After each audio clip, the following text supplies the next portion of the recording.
सुमन। मामा रवा की होश आ गई। तोहर छोटका मामा कैसन बाड़ा? अब ठीक बानी भैया। सुमन मामा जी ठीक बानी। रवा लोग के कुछ ना होई मामा जी। हम बानी ना, रवा लोग के कुछ ना होके दे।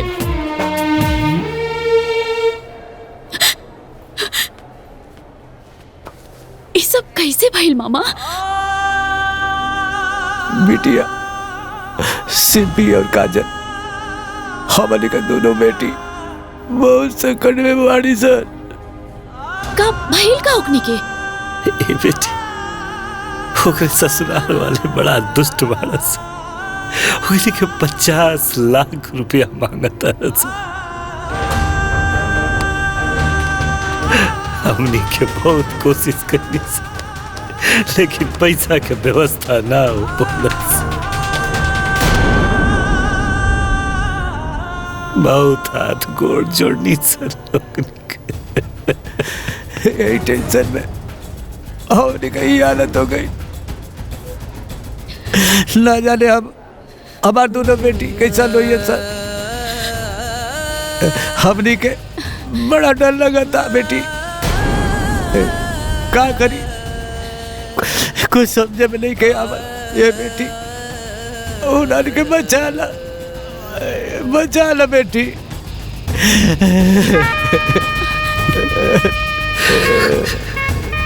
रवा लोग एकदम चिंता मत करी मामा। हम बनी ना, हम जाके ओकनी के देखा तानी। ओकनी के कुछ ना होके दे।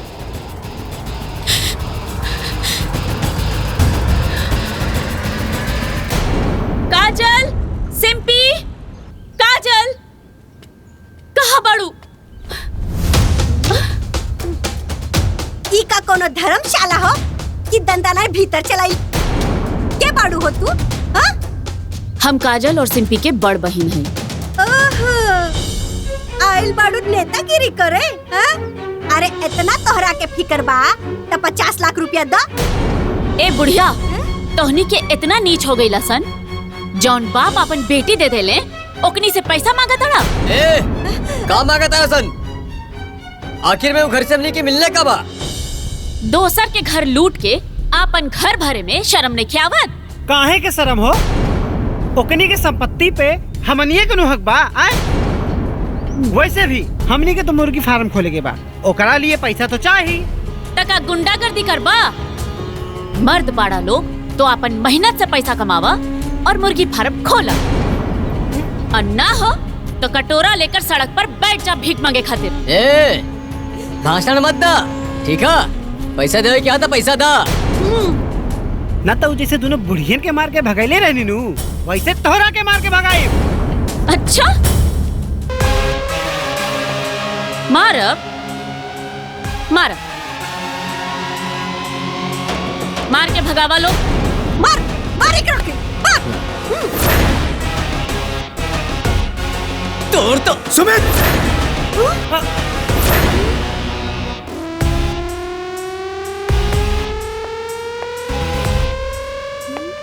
साहब रहुआ अपने औकात में रहा लोग।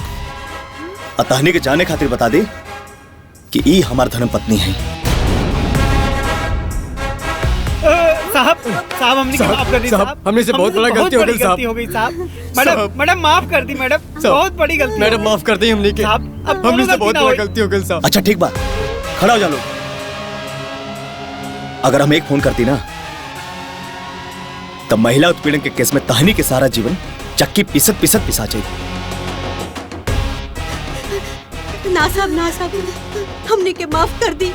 हमने से बहुत बड़ी गलती हो गई बा साहब। हमार बेटा लोग के माफ कर दी साहब, माफ कर दी। हाथ जोड़तानी साहब, हाथ जोड़तानी। सर हमने के माफ कर दी। हमने के स्वार्थी हो गए रहनी सर। सर हमनी के को रुपया ना चाहिए सर। हमनी के माफ कर दी, हमनी से बहुत बड़ा गलती हो गई। उ लोगन के हम लक्ष्मी बना के पूजब सर। हमनी के को पैसा ना चाहिए मैडम। हमनी बहुत स्वार्थी हो गए रहनी जा। हाँ। मैडम हमनी के को पैसा ना चाहिए। हाँ। हमनी के कुछ ना चाहिए। माफ कर दे जा ना। हमनी के। तोहरा लोगन के मदद के जरूरत तब बा। ए जी 50 लाख रुपए की चेक काट के दे दी। ठीक बा सुमन। ए बाबूनी, हम कहने ना हमने के पैसा ना चाहिए, बस हमने के माफ कर दो। ना चाहिए। माफ कर दो। माँ जी, हम ही पैसा बड़ बहन होखला के नाते अपना छोट बहनोई लोग के देता नहीं। अब ये लोग अपना जीवन में अच्छा रास्ता अपनाई, अच्छा काम करी और आगे बढ़ी। अब हमरा दोनों बहन के बुला दी लोग। हे बेटा हाँ, बुलाओ। बुला के लाओ तनी। बुलाओ।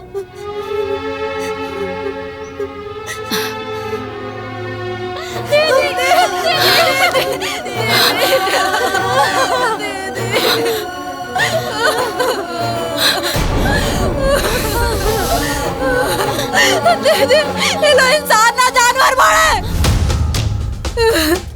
ये लोग हमने के बहुत सतावले बाड़े दीदी। हाँ दीदी, ये लोगन के पुलिस के हवाले कर देवे के चाहिए और एकरा के फांसी की सजा होवे के चाहिए। हमने के खूब सतावले बाड़े। नहीं देखा।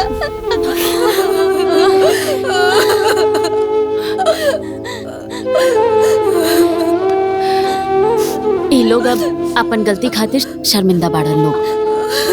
हमनी के माफ कर हमनी दे के जा। माफ कर दा। हमनी के माफ कर दा सन। ऐसे हमनी के माफ कर दा। अब तोहरा लोग के डरा के कोनो जरूरत नहीं खे। हमें को बड़ बहन होके के नाते अपना और अपना पति की तरफ से 50 लाख रुपया दे रहल बानी, ताकि ये लोग आगे बढ़े, जीवन में कुछ करे। ए जी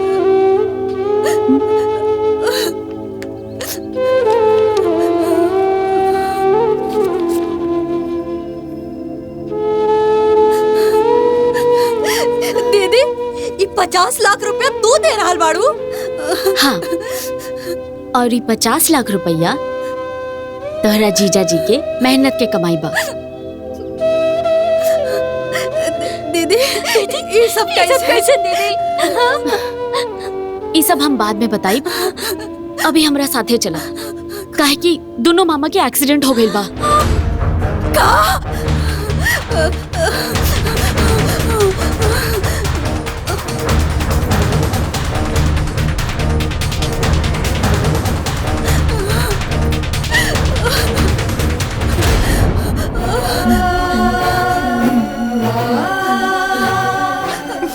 भाई, भाई,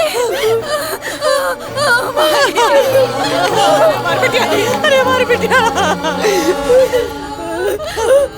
अरे बिटिया, तोनी के देखे खातिर हमर आँख तरस गइल रहे। कैसे नालत तोनी के मन गइल दादा। अरे हमारी बिटिया, तू ठीक बाड़ू ना?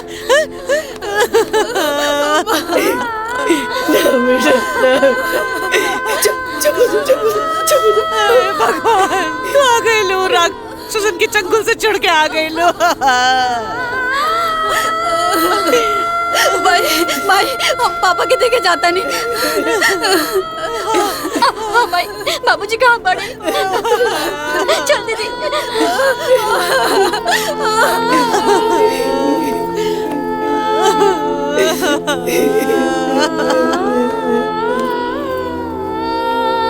मामी,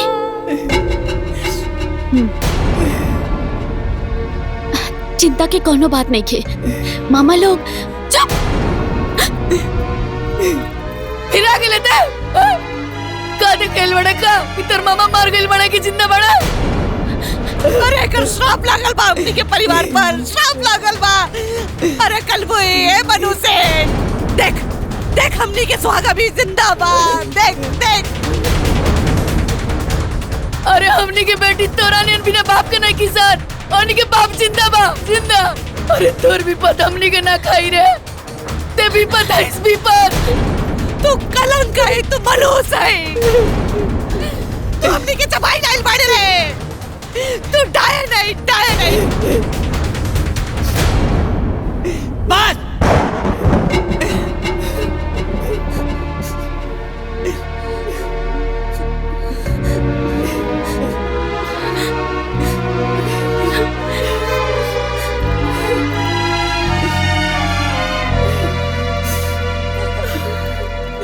अब कितना बोलबू सरे के?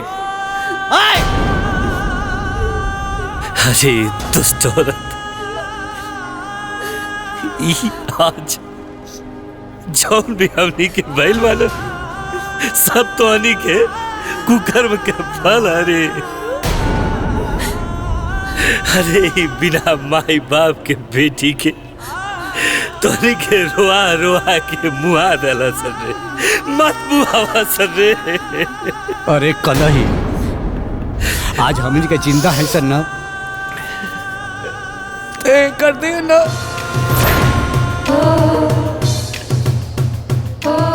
आज तो के माँ का सिंदूर एकरे चलते सलामत।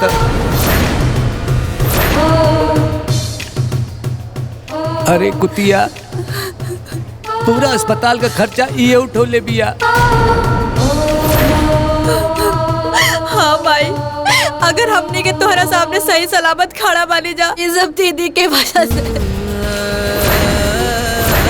हाँ, दीदी सही कहा तड़ी।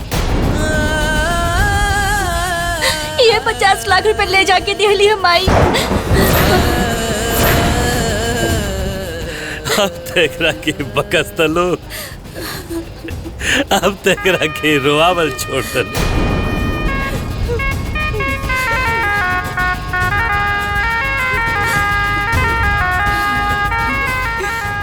तो हम लोग एकरा के भिखारी के न भेजले रहलू है।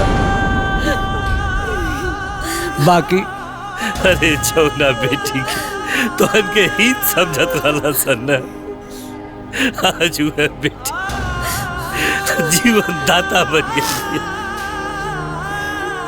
हमनी खातिर भगवान बन के आइल बिया। तोहन के पाप से मुक्ति ना मिली मुक्ति।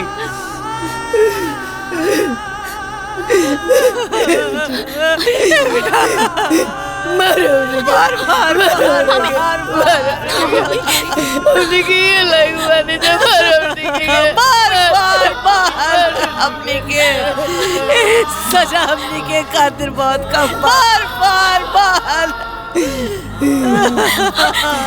माफ कर दे बेटी, माफ कर दे। हमने के कौना मुँह से माफी मांगे जा। हमने के तोरा कितना दुख देनी, तोरा पे कितना अत्याचार कैनी।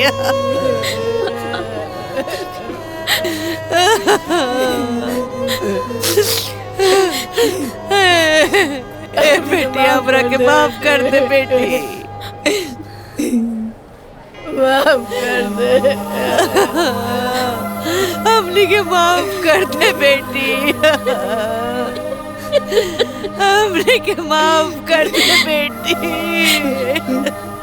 बेटी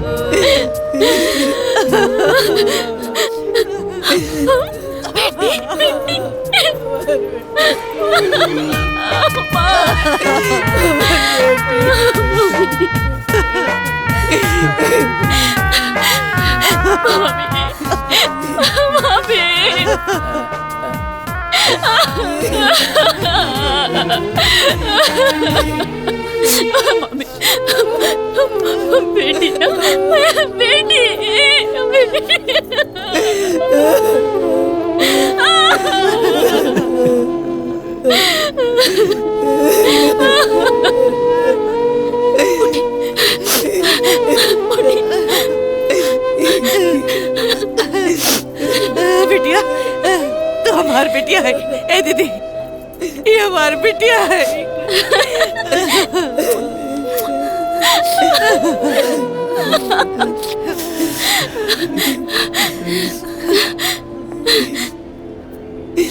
ए बेटी, तारा के तम देख लेनी, पर तमाची कहाँ पड़े।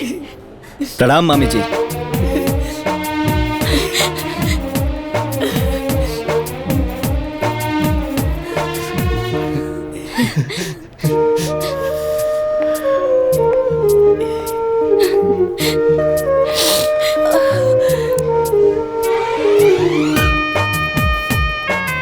हम है राउर भिखारी दमाद। मेहमान जी, अरे वैसे हमने के हाथ जोड़ के माफी मांगे तो अरे नहीं मामी जी, भगवान हमने के प्रायश्चित करे खातिर ई सारा घटना रचला।